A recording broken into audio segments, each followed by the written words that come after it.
Hello friends, आज हम बात करते हैं एक्सरसाइज 12.2 के क्वेश्चन नंबर 5 की। तो क्वेश्चन नंबर 5 के अंदर बात चल रही है यहाँ पे एक सर्कल की जिसकी रेडियस है 21 सेंटीमीटर और उसने लिखा है an arc subtend an angle 60 degree at the centre. मतलब एक सर्कल में हमें क्या करना है, जो सर्कल है उस पर एक आर्क पकड़ लेंगे, उस आर्क से हम सेंटर पे 60 डिग्री का एंगल बनवा देंगे, एक एंगल ड्रॉ कर देंगे 60 डिग्री का। उसके बाद हमें यहाँ पे 3 क्वेश्चंस के जवाब देने हैं। फर्स्ट क्वेश्चन है हमारा लेंथ ऑफ आर्क निकालना, दूसरा क्वेश्चन है हमारा एरिया ऑफ सेक्टर निकालना जो भी उस आर्क से बनेगा सेक्टर, और तीसरा एरिया ऑफ सेगमेंट निकालना कोरस्पॉन्डिंग कोड से जो भी बन रहा होगा। और पाई की वैल्यू हमें 22/7 लेके यहाँ पे चलनी है।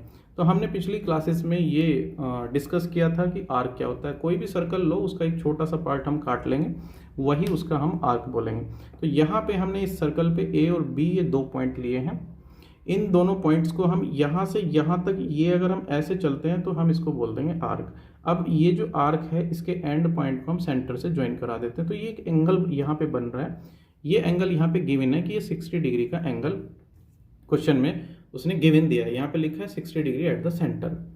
अब क्योंकि रेडियस जो है सर्कल का 21 सेंटीमीटर है, तो हम अगर ध्यान से ऑब्जर्व करते हैं कि ये हमने इसको सेंटर मानना है सर्कल का, तो सेंटर से सर्कल तक की दूरी को हम रेडियस कहते हैं। तो ये 21 सेंटीमीटर हो जाएगी और इधर भी यहाँ पे 21 सेंटीमीटर हम लिखेंगे। तो ये दोनों क्या है, रेडियस है। ओ ए और ओ बी ये हमारा यहाँ पे रेडियस है। अब हमें क्या करना है, फर्स्ट क्वेश्चन पे चलते हैं। फर्स्ट पार्ट पे ये हमें निकालना लेंथ ऑफ आर्क। आर्क क्या है, ये वाला जो है, हम इस आर्क पे क्या कर लेते हैं, एक पॉइंट और ले लेते हैं ताकि ये हमें समझने में आसानी रहे कि ए सी बी हम इसके बारे में बात कर रहे हैं। तो हमने एक सी पॉइंट और पकड़ लिया है इसी आर्क पे। अब हमें ये जो ए सी बी है इस आर्क का हमें लेंथ निकालना है। तो हमने पिछले क्लासेस में ये डिस्कस किया था फॉर्मूला, हम लेंथ ऑफ आर्क कैसे फाइंड कर सकते हैं। तो हम लिखते हैं लेंथ ऑफ आर्क हम कैसे निकाल लेंगे। लेंथ ऑफ आर्क का फॉर्मूला है 2 पाई आर थीटा अपॉन 360। ये हम फॉर्मूला अप्लाई करेंगे। 360 यहाँ पे डिग्री है, तो ये फॉर्मूला हम अप्लाई करेंगे और इस फॉर्मूले के थ्रू, क्योंकि क्वेश्चन डायरेक्ट फॉर्मूला बेस है, तो हम इसमें as it is value put करेंगे और आंसर फाइंड कर लेंगे फर्स्ट पार्ट का। तो फिलहाल यहाँ पे 2 ऐसा का ऐसे ही रखेंगे। पाई की वैल्यू यहाँ पे लिखी है कि हमें 22/7 यूज़ करनी है, तो हम 22/7 रखेंगे। आर रेडियस यहाँ से यहाँ तक, तो हमें ये लेंथ बतानी है। ये जो रेडियस है ये 21 सेंटीमीटर है और थीटा ये वाला जो एंगल है ये 60 डिग्री है, तो हम ये 60 डिग्री लेके चलेंगे। बटे में 360 है तो हमने 360 डिग्री लिया। अब हम इसको थोड़ा कैलकुलेट करेंगे, सोल्व करेंगे, और सोल्व करने के बाद जो होगा वही हमारा आंसर होगा। तो हम सबसे पहले क्या करेंगे, 0 से 0 काट लेंगे। 6 छंग 36 होगा, 3 दूनी 6, 3 7 21 हो जाएगा, 2 से 2 कट जाएगा और 7 से 7 कट जाएगा। तो इस तरीके से ये हमारा आ जाएगा 22 सेंटीमीटर। जो ये जो लेंथ ऑफ आर्क है ये 22 सेंटीमीटर का है।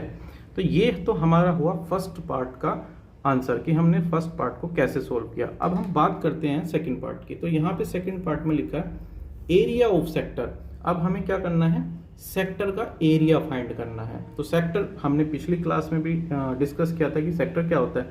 ये जो आर्क है ये यहाँ से ये सेंटर पे ये एंगल बना रहा है, ये वाला। अब ये रेडियस है, ये वाला आर्क और रेडियस के बीच में जो भी एरिया फॉर्म होता है, बनता है, उसको हम सेक्टर बोलेंगे। तो सेक्टर क्या है, आर्क और रेडियस के बीच में जो एंगल, जो एरिया बनता है उसको हम क्या बोल देंगे यहाँ पे, सेक्टर। तो इस एरिया, इस सेक्टर का हमें क्या निकालना है, एरिया निकालना है।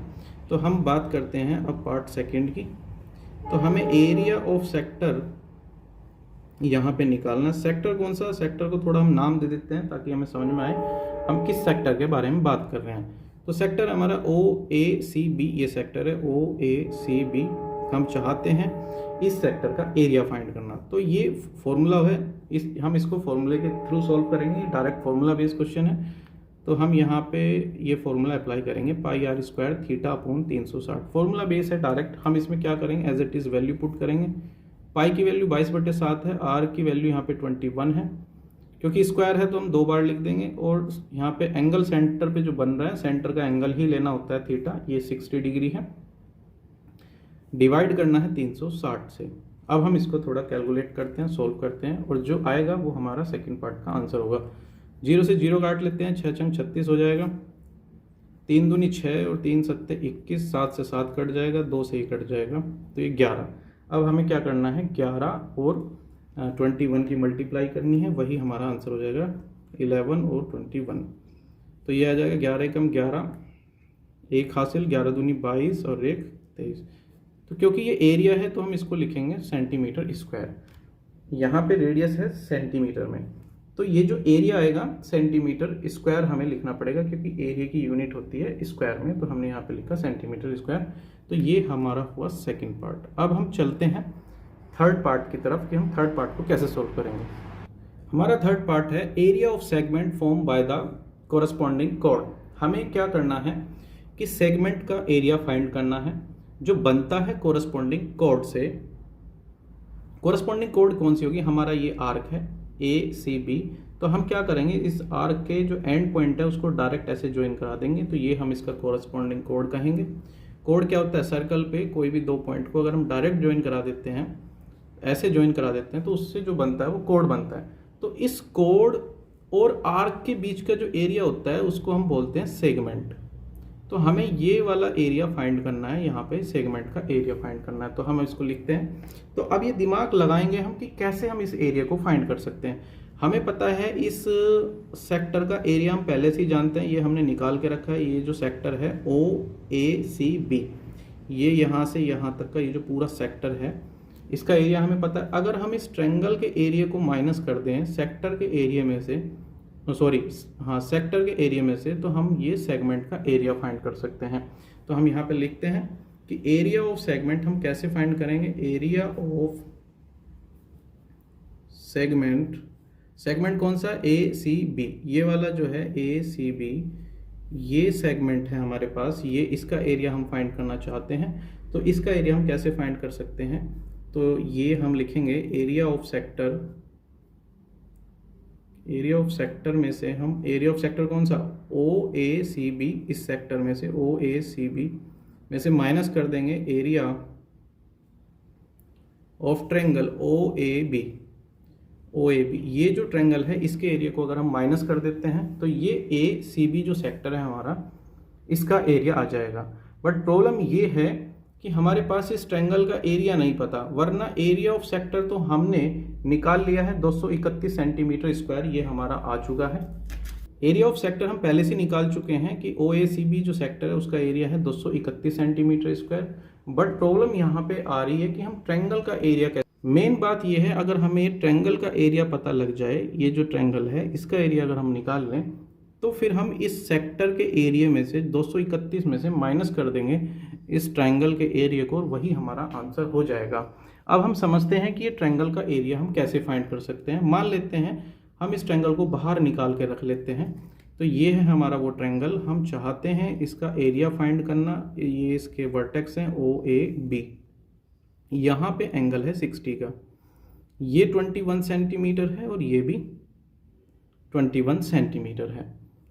अब हम क्या करेंगे, हमें सबसे सिंपलेस्ट तरीका लगाना है ताकि हम इस एरिया को फाइंड कर सकें।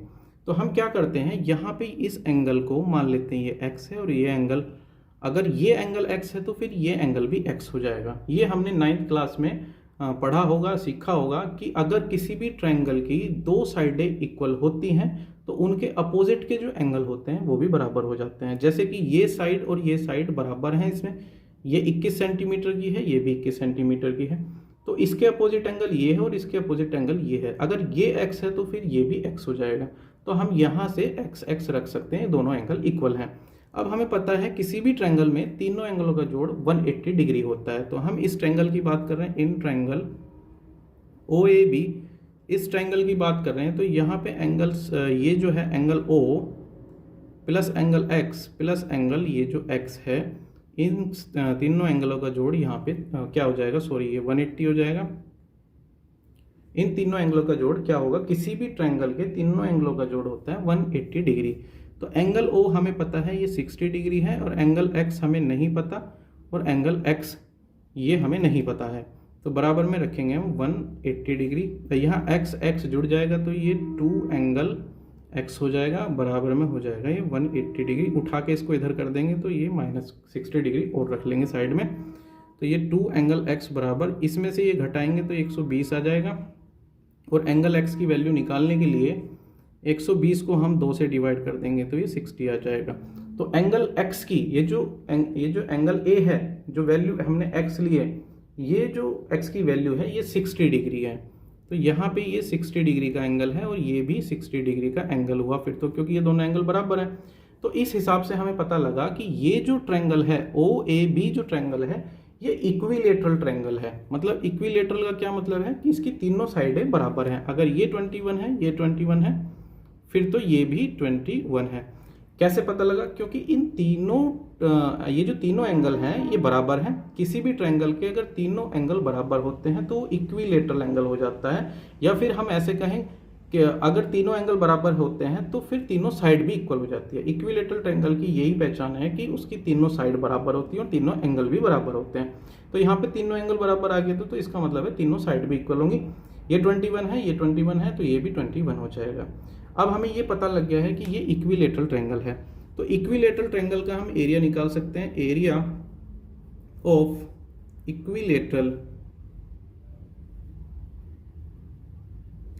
ट्रायंगल OAB, ये जो ट्रायंगल OAB है ये इक्विलेटरल ट्रायंगल है। इसका एरिया हम कैसे फाइंड कर सकते हैं? एक फॉर्मूला है हमारे पास, √3/4a²। तो ये फॉर्मूला हमने 9th क्लास में भी स्टडी किया है कि अगर हम इक्विलेटरल ट्रायंगल का एरिया निकालना चाहते हैं तो हम फॉर्मूला ये वाला अप्लाई कर सकते हैं, जिसमें हमें एक साइड पता है 21, तो एक साइड अगर 21 है तो तीनों साइड फिर 21 ही होगी। तो यहाँ पे हम as it is value put करेंगे। ए की ए क्या है? A is the side of triangle. तो साइड कितनी है? 21, तो 21 का हो जाएगा स्क्वायर। तो ये √3/4, 21 का स्क्वायर करेंगे तो ये हो जाएगा 441। हम इसको ऐसे भी लिख सकते हैं 441 √3/4। क्योंकि एरिया फाइंड किया है सेंटीमीटर में थी ये, तो हमारा ये लिखेंगे हम इसको सेंटीमीटर स्क्वायर। अब हमने क्या कर लिया है कि ट्रायंगल का एरिया भी फाइंड कर लिया है और इधर सेक्टर का एरिया भी हमें पहले से ही पता है। तो ये अब हम सेगमेंट का एरिया, ये जो एरिया है, बड़े आसानी से फाइंड कर सकते हैं। कैसे निकाल लेंगे? Area of segment, area of segment ACB, इसका एरिया हमें पता है ये 231 है, माइनस कर देंगे एरिया ऑफ ट्रायंगल OAB, तो ये हमारा आया 441 √3/4। इसको हम यहीं छोड़ देंगे, क्योंकि अगर हम इसको आगे सॉल्व करने की कोशिश करेंगे तो फिर यहाँ पे हमें √3 की वैल्यू रखनी पड़ेगी 1.732, इसमें मल्टीप्लाई करके 4 से भाग करना पड़ेगा, तो ये बहुत ज़्यादा कैलकुलेटिव हो जाएगा। तो इसलिए हम इसको यहीं छोड़ देते हैं। यही कहेंगे कि ये जो है यही इसका आंसर है। अगर 231 में से हम इस वैल्यू को घटा दें तो वही क्या होगा? एरिया ऑफ सेगमेंट हो जाएगा, या फिर एरिया ऑफ सेगमेंट यही है। तो ये हमने क्वेश्चन कंप्लीट किया 5th। अब हम नेक्स्ट वीडियो में नेक्स्ट क्वेश्चन करते हैं।